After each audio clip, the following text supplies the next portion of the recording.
BJP ప్రభుత్వం 2020 new education policy కుట్రపూర్తంగా తీసుకొచ్చింది. దాంతో పాటు నేడు యూజీసీని నిబంధనలు మార్చి రాష్ట్రాలపైన ఒత్తిడి తెచ్చే ప్రయత్నంగా ఈ యూజీసీ గైడ్లైన్ తీసుకోవడం జరిగింది. ప్రధానంగా ఈ రెండింటి విషయంలో జాతీయ స్థాయిలో కాంగ్రెస్ పార్టీకి సంబంధించిన వ్యక్తులు తీవ్రంగా వ్యతిరేకిస్తున్నారు. కాబట్టి రాష్ట్రంలో కాంగ్రెస్ ప్రభుత్వం ఉంది కాబట్టి ఈ రెండు విషయాలపైన అసెంబ్లీలో తీర్మానం చేసి విద్యార్థులకు న్యాయం చేయాలని చెప్పి డిమాండ్ చేస్తున్నాం.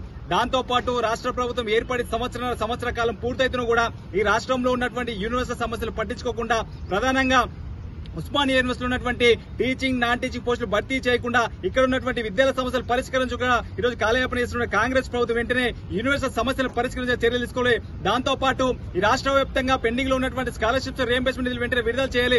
ఏదైతే ఈరోజు కొట్లాడి తెచ్చుకున్న తెలంగాణ రాష్ట్రంలో ఈరోజు విద్యార్థుల ముందుండి అనేక కేసులు లాఠీలు జైల్లో జీవితాలు గడిపే కూడా తెలంగాణ రాష్ట్రం ఏర్పడిన తర్వాత కూడా విద్యార్థులు అనేక సమస్యలు ఎదుర్కొంటారు. కాబట్టి ఈ సమస్యల పరిష్కారం కోసం రాష్ట్ర ప్రభుత్వం చర్యలు తీసుకోవాలి. దాంతో పాటు ఏదైతే యూజీసీ డ్రాఫ్ట్ పైన దాంతో పాటు నూతన జాతీయ విద్యార్థులు 2020 పైన వెంటనే ఈ రెండు విషయాలపైన అసెంబ్లీలో తీర్మానం చేసి దీన్ని వ్యతిరేకిస్తామని చెప్పేసి కేంద్ర ప్రభుత్వం పంపించిన బాధ్యత రాష్ట్ర ముఖ్యమంత్రి రేవంత్ రెడ్డి పైన ఉంది. కాబట్టి ఆ రకంగా చర్యలు తీసుకోవాలి. లేని పక్షంలో ఖచ్చితంగా రానున్న కాలంలో అఖిల భారత విద్యార్థి సమాఖ్య ఆధ్వర్యంలో రాష్ట్ర వ్యాప్తంగా పెద్ద ఎత్తున ఆందోళన నిర్వహిస్తామని చెప్పేసి ఈ సందర్భంగా తెలియజేస్తా ఉన్నాం.